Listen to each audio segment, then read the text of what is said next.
Hi, my name is Doris, and this is Heart of Stitches. This is a podcast to talk about knitting and crochet, maybe some sewing at some point, but today just knitting and crochet. This is episode 10. I'm proud of myself that I've gotten to episode 10. I'm really a little bit shocked. I've talked about this for about a year or maybe more before I did it. I hate getting my picture taken, so that I'm videotaping myself and putting it out on the internet is extraordinary for me. It's just an act of bravery I didn't think I had in me. So I'm proud of myself. I've had lovely support from commenters. I don't get very many comments, really very few, but they're all so kind. And people say, I look forward to another podcast. So that it's so encouraging. One woman had put in a comment that I was her only knitting friend, with LOL, but I've talked about wanting knitting friends, and that is why I started this. And it gave me courage to put myself out there more on social media as far as commenting or posting. I went on a trip with a knitting group, which is, traveling alone with people I don't know is very outside my comfort zone. I actually signed up for another one in February in Canmore. Again, it's a Grocery Girls one, and they are selling, starting tomorrow, their Alaska cruise, which I'm going to try and sign up for. I think they go fast. I'm not sure I'll get in, but it's a brave new world for me, as far as making knitting friends and being more out there. So episode 10, it's a landmark for me. Today I have one finished item, almost finished. The knitting is finished. Um, a couple of whips. I'm not going to talk about all my whips because there's only so much time in the day, and not everything gets the love that it deserves. So I'm going to skip over some of the whips that I have, but I do have several whips, and several, at least four, new cast-ons. That is a problem that I am having, as far as just so many ideas and so many that I'm excited about doing, that I can't help myself. So in the new year, I definitely need to like settle in. What do they call it in Scotland? Curry in. I need to, curry in and finish the things that I've already started. But it is so exciting to start something new. I have a couple of acquisitions, and then the ending things. My finished item, what did I do with it? Is the DRK Everyday Cowl. So I've done all the knitting. I just have to sew up the back and block it. And it does need a good tug as far as the width. Right now, I mean, it would fit me, but it'd be a little tight on my neck. So it's supposed to be, I think, 25 inches, and mine is 23. So it needs a good stretch out. So I am going to do that either later today or tomorrow. So hopefully next week I'll be able to record something quick, and I'll try to wear this. But just look at the lovely colors. So I used color striping yarn, or color changing yarn, and I have lovely lavenders and aquas, grays and charcoal. I'm so pleased with this, and I can't wait to wear it. I'm definitely going to bring this when I go to Canmore, which is up in the Rocky Mountains in Canada. So that's probably a colder climate than I have ever been to. So I'm looking forward to that, and I'll have to stock up on my cozy hat. I might make a hat for myself, which I don't normally wear hats, but nobody wants to be in sub-zero weather where they're bald head hanging out. So all I have to do is just I left some thread at the end, is just sew this up, and I'm all set with it. Again, this was really just a super nice pattern, super easy. I took this to Scotland with me, and it was very nice to be able to just pick it up and knit, and I never had any problems with other than my own mistakes. Sometimes I would get off track where you slip one and then have to tink back and get back on line where I'm supposed to be. But that is worked up in the oatmeal color is Sueño Haiku Shifting Sands in DK. And then I have these two balls of yarn. So I didn't need all of this as much as I thought. Together, this is less than 50 grams, so I did need the third ball. If any of you have seen the previous podcasts, I've made a prior one where I used this, and so I used some of this, and then I was going to use this in its entirety and then go back to this. So I may just have gone too far in the corner with this one. The one that with the red in it is called Thermography, and maybe I went way down to here, so maybe I should have stopped a little earlier. Where it turns to green, that's the mineral resources, and it is. I've buried the little tag. I put the tag on the table. Sorry, I never say this right, so forgive me. Chopel Edition 3. And it's also, I believe, a DK. Wait. And it comes in a 50-gram ball. So I am going to, I think, do the Night and Day shawl or cowl, I'm not sure it is, by Andrea Mowry, with a white yarn, like a creamy, like this color. Actually, I bought it for this and then didn't like the texture of it next to the squares. So I think I'm going to use that with this to try to use up the 50-gram. And then the way that it's written, I'm going to, it's written in black and white. So I'm either going to make, I'm going to make my white stripes bigger or wider so that it takes up the right amount of yarn to use this up.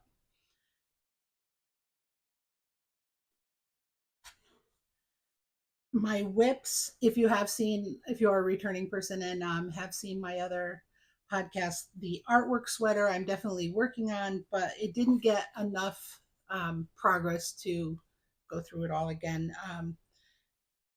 I will show it next time, I think. And then as well as the Riptide scarfette. I've been working on that. It's actually right here behind me.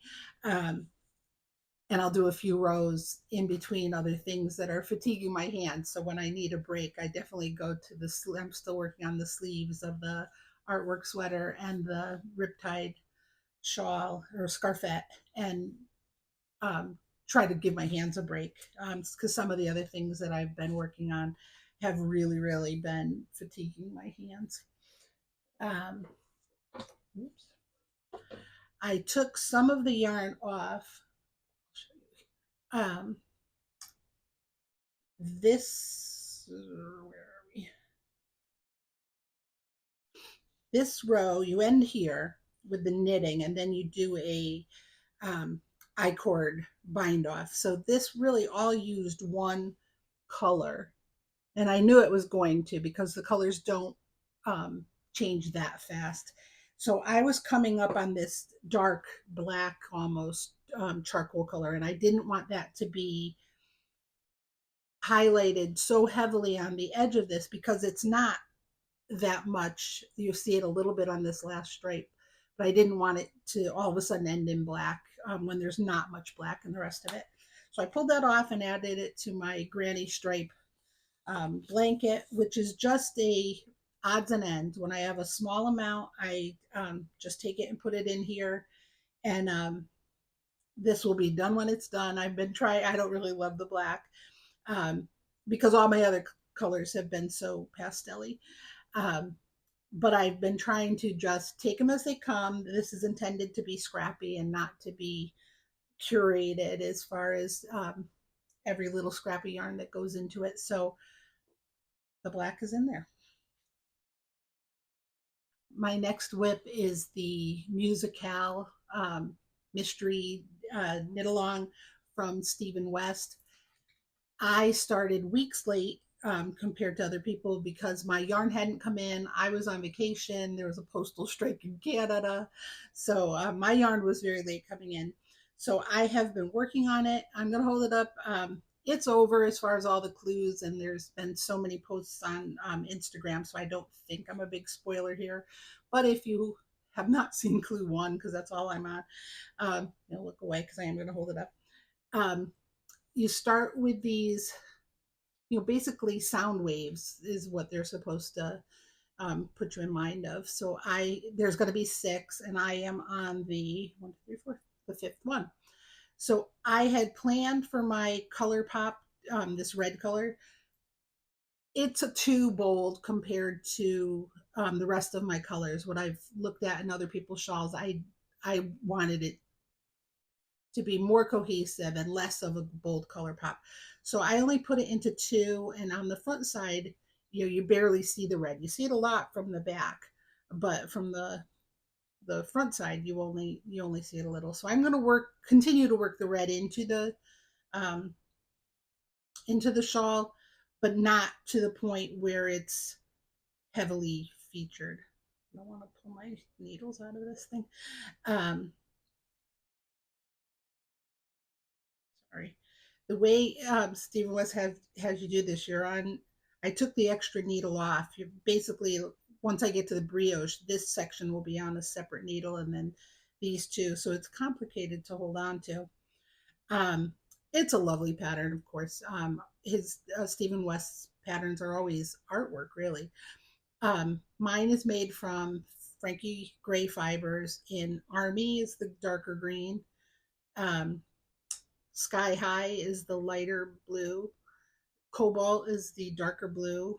The mohair is their color brick. And what's my fourth? Oh, um, you only see it on the back of this one. The way the pattern's written, each color will be featured, but in different sections. So this one is called watercolor, and this one's gorgeous. It's just a blend of greens and blues. Um, so I'm working on this because I started other things. It's getting a little bit of a back burner. Um, and so far, I really love working on it. It's very similar to Go Go Dynamo as far as doing these. You did semicircles in that one, but I'm the construction's very reminiscent of putting those together. Um, I don't love these welts. I think they feel too stiff and thick. When I anticipate wearing this, this will be the middle of the front, and so these welts will be right in the front. And I'm not sure I'm really going to really go for that. So um, Steve West is an artist, so I'm going to do what he tells me to do. But for my own personal taste, I'm finding more and more that when something feels out of place for me, it bothers me more than it probably did when I was younger. Um, but this is my progress so far. I have been trying to work on it consistently so it doesn't get into, sort of the no man's land of whips. But I have so many things that I'm working on that this has not been getting the progress that it deserves. My next whips are actually new cast ons.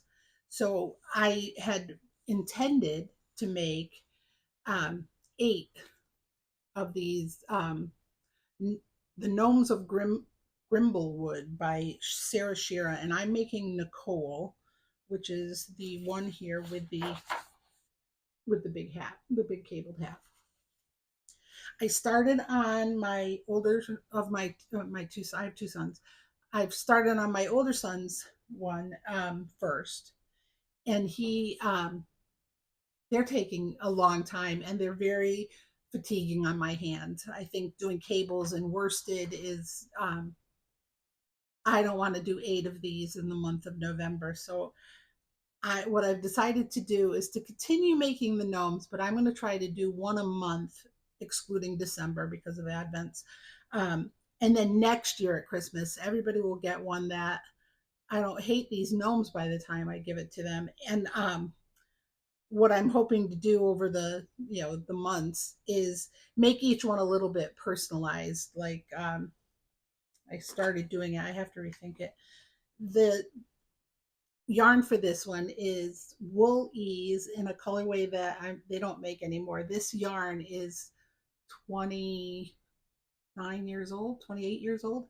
This was my son's baby blanket, and I had found a skein of it at home. So I tried to make, or I'm going to make, I just made a little tiny swatch so far, is a little baby blanket for his gnome to hold. And then for my granddaughters, I can make a little unicorn purse or a football or for, or whatever is something that they're interested in. So I can personalize their gnomes. This is coming out a little too stiff that I'm going to have to rethink it. I might unply it if that works out, and then crochet this little blanket at a finer gauge. I'm not sure if that'll work, but I'm going to try it. So the gnomes are a bit on hold, but anyway, here's Sean's to start with, and they're very cute. Here, I bought. You have to block the cabled ones midway, so I haven't. You do it when you get to the bottom of the body, which I haven't gotten to yet. But I bought this cone to stick it on while it's blocking. So all I have to do is another maybe inch of the body, and then it's got a nose and a beard and two little arms. So this one is almost done. So in January, I will start another one because I bought all the yarn to do them, and they're definitely, very, very cute. But doing the cables on such a small circumference, I just found that I wasn't enjoying the make, and that I'm looking ahead to do 7 more was just a little too daunting. So they're not getting these this year, but they're very, very cute. The pattern is so nice. I bit off more than I can chew as far as getting them done before Christmas, because I want to work on Advents in December. I don't want to work on gnomes. So I wanted something that I could get finished before December, or almost finished before December. So that brings us to my next cast on. I had been watching, while I was struggling with that gnome, I watched Stephanie of Edible Thoughts Makes, and she had made these little chickens. And last year, everybody got an emotional support chicken. So I went to Michael's and got yarn. So everybody's getting Poppy the chicken. So you basically start with this little square. I'm losing my light already. It's starting to be evening. And then you cast on or pick up stitches all around the square, and then just make a bucket basically. And then this is what I'm going to use to sew it up. And then you sew up its little, body, and then it has 2 eyes and a beak. And what do I do with them? I already made all of the crests that I need. And then it has this little crest. So it'll end up being this little squat chicken. Oh. Try to show it to you better.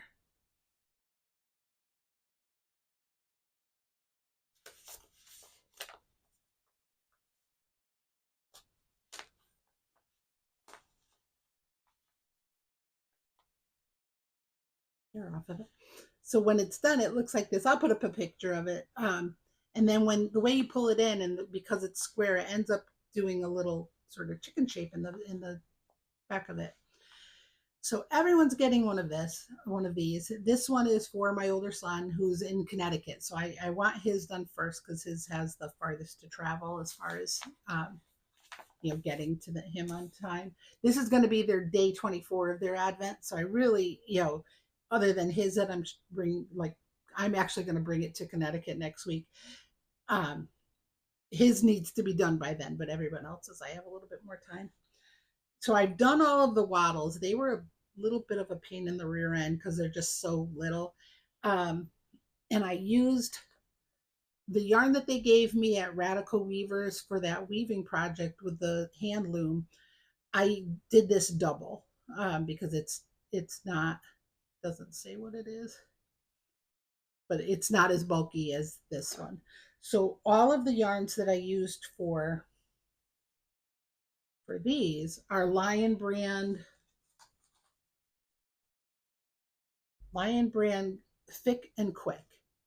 So if anybody's making a garment or a blanket, don't pick this yarn. It's not that great to work with. I don't tend to like bulky yarns, but for a chicken, it's perfect, but if you were going to wear it, it's thick and it's stiff. but for the purposes of this, it's perfect yarn. And it's more affordable. Yeah, you don't want a $30 bottle or skein of yarn to make a chicken, you know. But anyway, so this is how much I had left over. And one of the things that I found is all of the skeins I bought are different measurements. This one is 80% acrylic and 20% wool and had 87 yards for 120 grams. And this one is called Sequoia. Then the one I made for my youngest is called Raisin. And his is 106 yards for 170 grams. So like they give you a different amount of yards and weight. I don't really know why they do that. And his is 77% acrylic, 20% wool, and 3% viscose, which must maybe are those little nibs that you can see. So his is purple. My daughter, hers was 80/20. Nope. No, yeah, hers was 80/20. Hers was called Fossil. And this one worked up nice. It's very chickeny looking. So I'm happy with that one. I started today working on my grandson's. His is called Hudson Bay, and it's another one 80/20 with the 87. So a lot of them were that 80/20 and 87 yards, and then other ones had more yardage and different makeup. But his is this cute sort of barber pole coloring, and it's working up cute so far. So I'm trying to get one a day done of the bucket, the knitting for the chicken. And then next Wednesday, I'm going back to Connecticut. So next Tuesday, I plan on stuffing them all. I bought a 10-pound bag of these heavy pellets that you put inside things. And I think I have a bunch of these organza bags. I think I'm going to put it in there if it works out and just, squish it up and stick it at the bottom and then use regular fiber fill for the rest. Also from Radical Weavers, I had black and this gold color, which I'm going to use for the beaks and the eyes. You really just knot it because the yarn is so bulky. I'm going to double it, do the knot. If it doesn't work out, I have the wattle, the comb and beak yarn that I use for the emotional support chickens. So hopefully, I'm only doing 7. My ex-husband's not getting a chicken. He was getting a gnome because he loves gnomes, but he doesn't love chickens, so he's not getting a chicken. And I bought these little wooden heart buttons. So I have the plain ones, and then these are a little bit smaller, but these have little patterns on them. So all of my chickens are going to have a little heart on them. And if I do one a day, I'll be done by Tuesday. Everything can get stuffed, and I will try to take a family photo before I leave for Connecticut and take Sean's away. That's why they have to be done by next Wednesday, is because I'm going to take one of them with me and take it to Connecticut. Also, because I've been trying so hard to be more engaged on social media, engage with friends that I've met. So I started 2 make-alongs, and one of them is the Joji Locitelli One Love Shawl. So she designed a shawl made for one skein of yarn. So I had this in, I guess you would call it my stash, in the closet behind me. I had bought this one skein of yarn. It's sock yarn at Wild Hands, which is a yarn shop near or in Philadelphia. It might be on a little bit on the outskirts. When I was driving back from Florida to Connecticut, lately I've been flying, but I used to drive. I went to the Philadelphia Museum of Art and saw a Mary Cassatt. I took a tour, like a guided tour. Anyway, as I'm leaving there, I stopped at a yarn store and bought this skein of yarn. It is, and I think here it is. like I said, it's sock yarn, but it's a 90-10 superwash merino and nylon sock yarn. It is from Ritual Dyes, which is in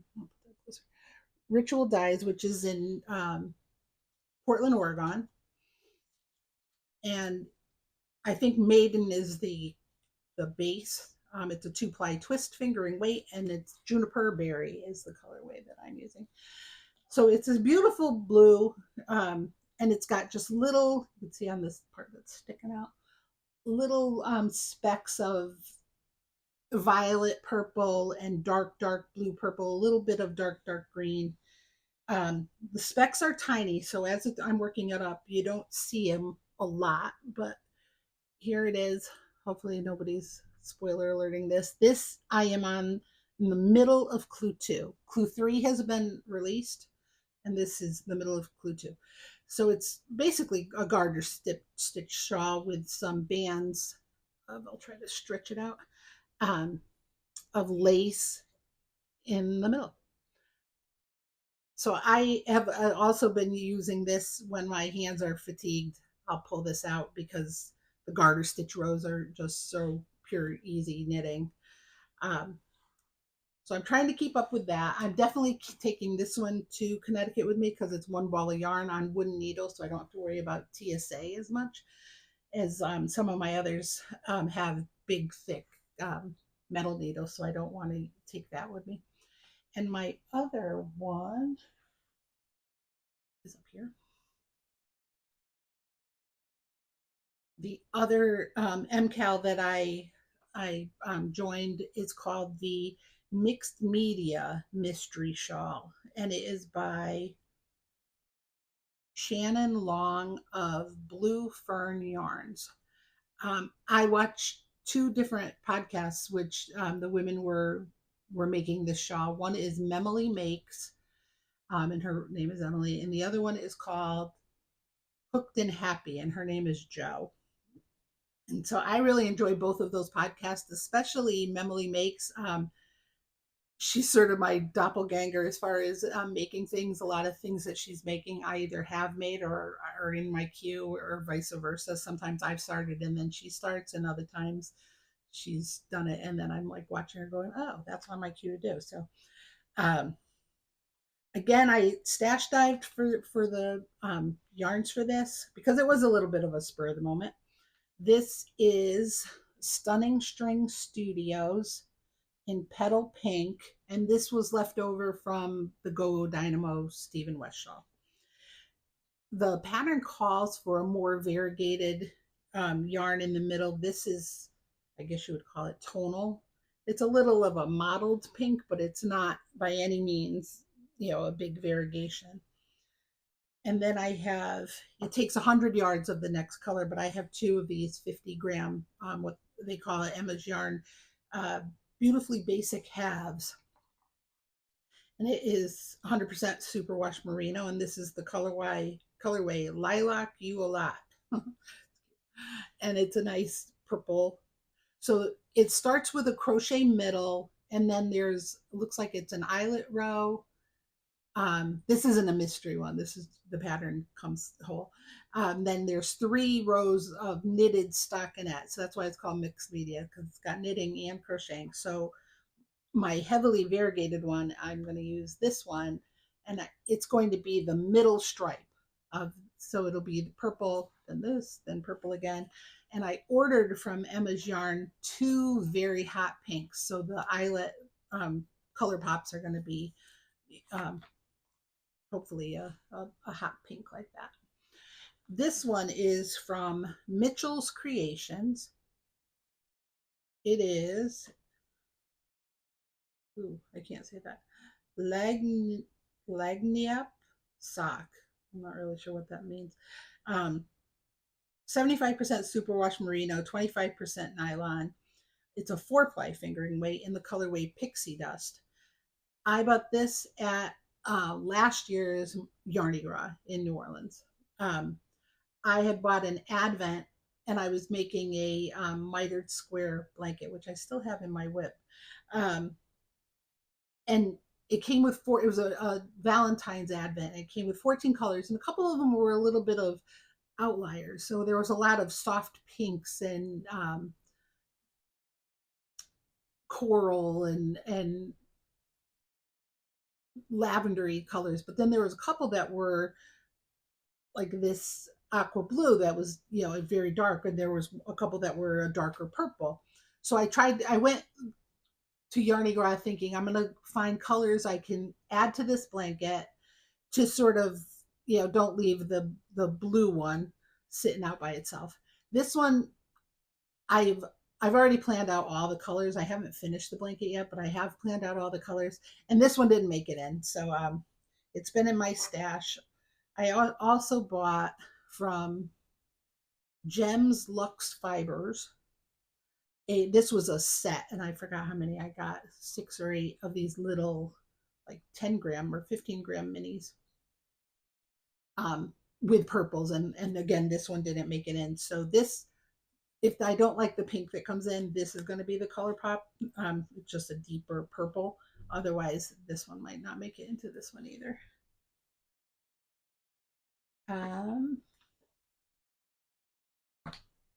So I haven't, I just dropped my crochet hook. I haven't made it that far into this yet. You know, it's not a shawl yet. It's basically a handkerchief. But again, when I'm between things, you know, my number one priority is to do these chickens. When my hands need a break, I pick this up. Or if I'm taking the kids to the playground, or if I'm sitting at the table waiting for something to cook and I'm out there where the cats are and the kids are, I bring this because it's very small, and it's right now crocheting back and forth. You're just keeping your edges neat and straight.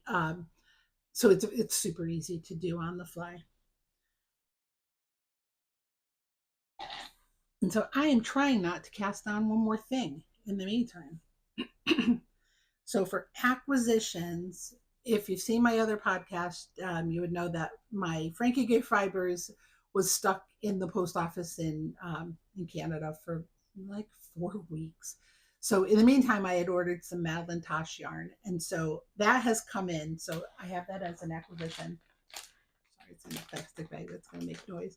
But I have these beautiful lavender, charcoal, mauve colors.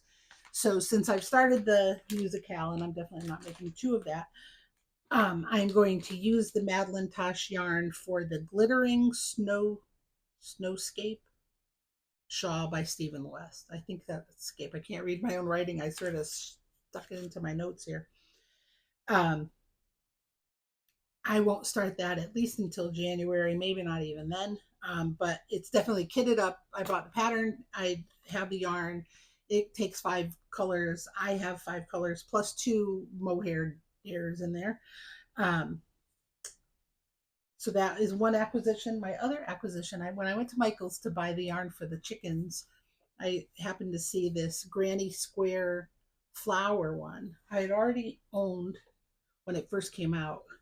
I have the Granny Square card deck, and I've used it once, but I keep seeing online Granny Square blankets with beautiful flower patterns and stuff. So I definitely, you can even tell from the 4 that they show on the box that they're really lovely. And what I found on the first one, and I'm not feeling that same way about this one, is sometimes they were like, oh, what if we change the colors and make it half and half and call that a new card? And you know, for me, I thought that was a little bit of a cheat as far as being new. So this one has all of these cards, and I'm not going to show you 50 cards, but they're just lovely. My granddaughter was on my lap and we were looking at these, and she really liked those. So I think as I get, I'm not sure what, I guess you can use any yarn for this anyway. Make a whole bunch of little squares and sew them up, make a blanket. So that I had really bought, not so much as a to-do project, as a resource to have.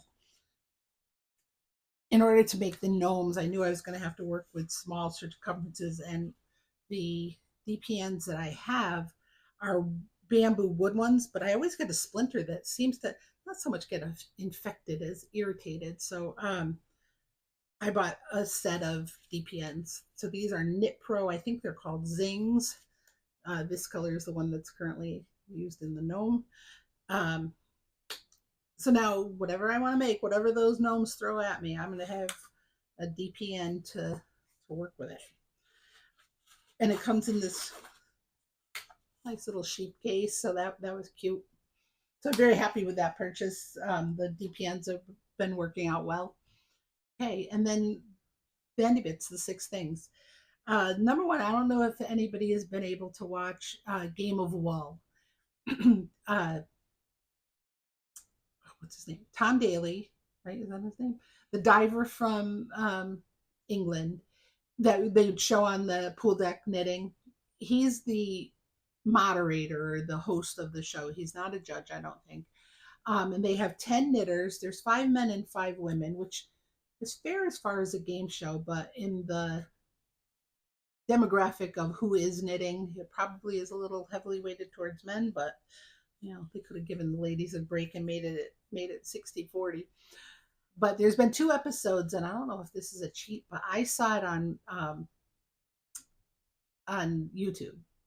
So it's on channel 4 in England, but some podcaster or YouTube channel are putting them up after. So I saw it on YouTube. And it's nice. They give the people 12 hours to make a sofa cushion or a vest or a sweater or whatever it is that they have to do. And then somebody gets, head knitter or best knitter. I forgot what they call the number one. And then the other one, they call it cast off, which is so sad. So 2 people, one person gets cast off each week. The first week I had no opinion on who should get cast off because you don't know anything about them. But the second one, I think they were right.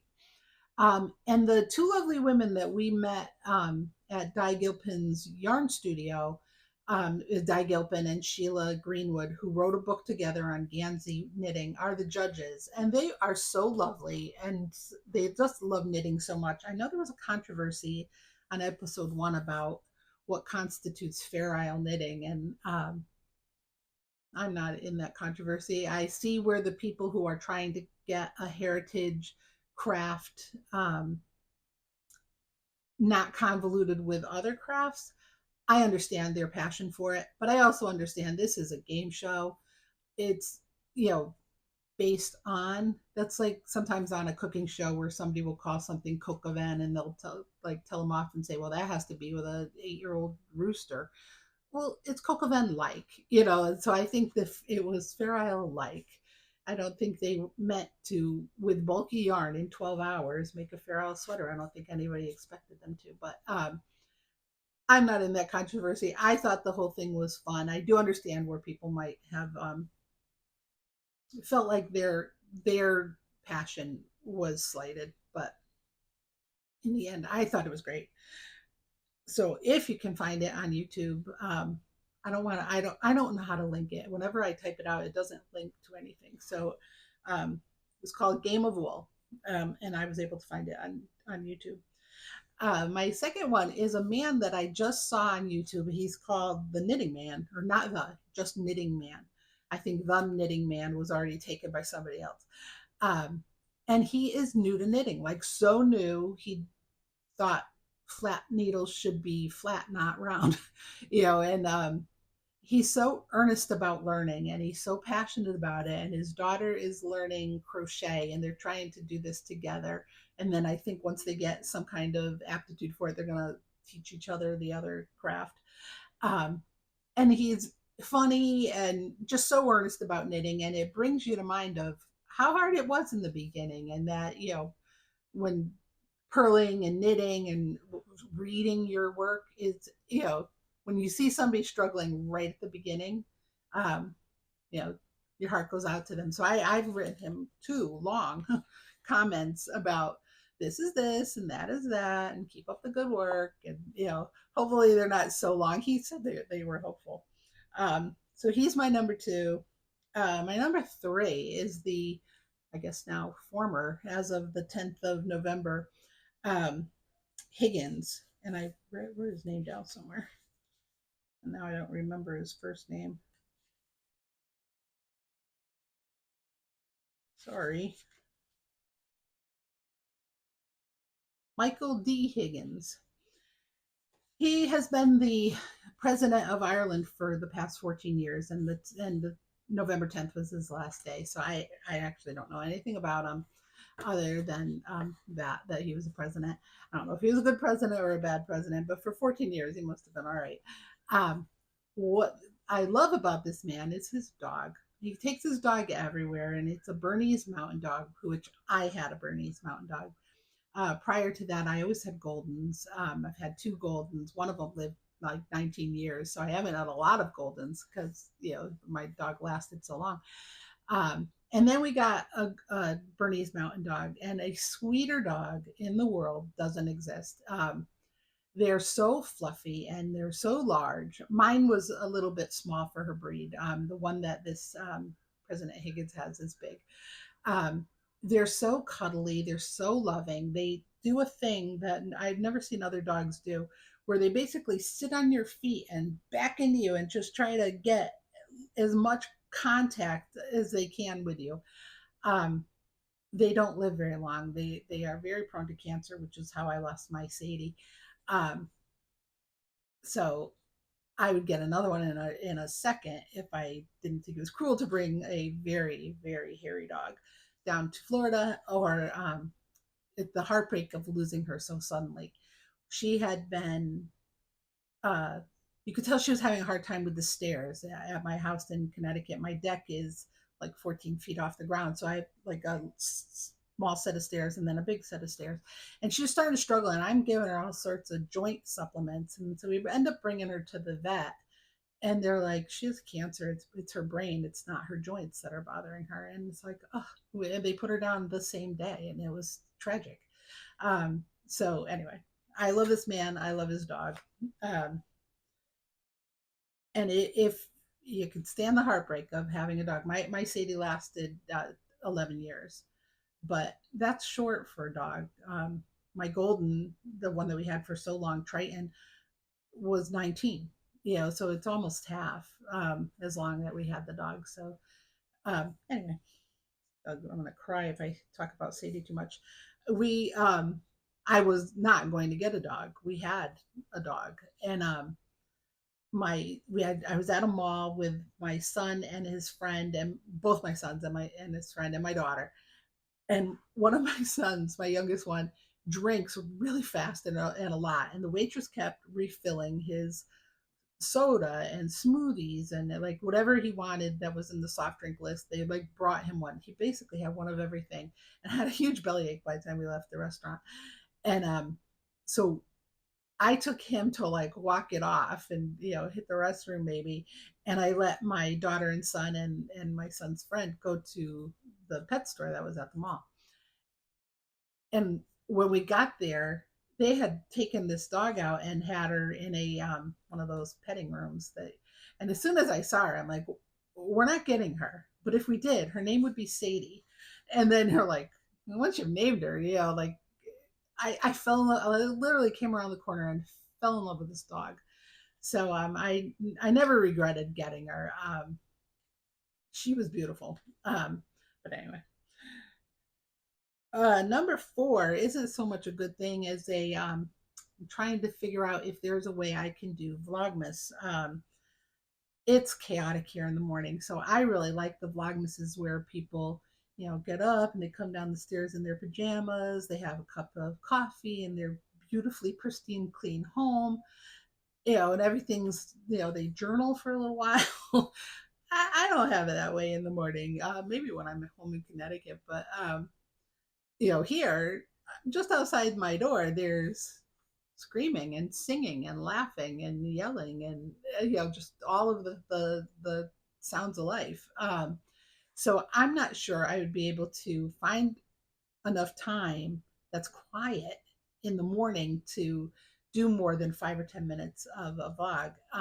And then at night, I'd have to work out some kind of a lighting situation. My grandchildren go to bed at 7 o'clock, so I do have hours in the evening that I could, but I would have to like as you can see, I'm losing the light, and it is right now 5 o'clock. So by 7 o'clock, it'll be pitch dark outside, and I won't have any light. Um, but I have two beautiful advents. One from Cami Jo Knits, it's based on Little Women, and one from Stitch, the Skein and the Stitch.